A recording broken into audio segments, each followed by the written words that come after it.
Yesterday niliona watu wengine they are trying to advise me how to be a minister for finance. You can't. You have no capacity to advise me. I have been chairman of ODM under Raila Odinga for 10 years. It's not a mean achievement. I have been minority leader for 5 years.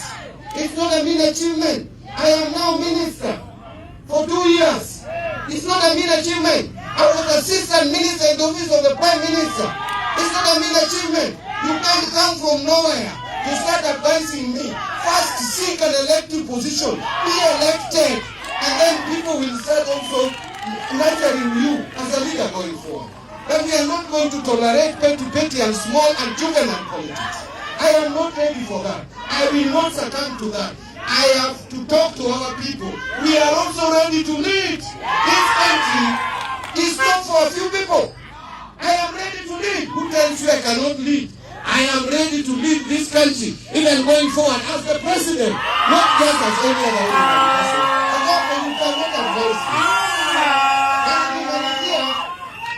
If you want to come to the field, otherwise, kupigana na mimi kusiasa, mimi am ready. I will not waste my time with juvenile politics. Asanteni sana, Mungu awabariki.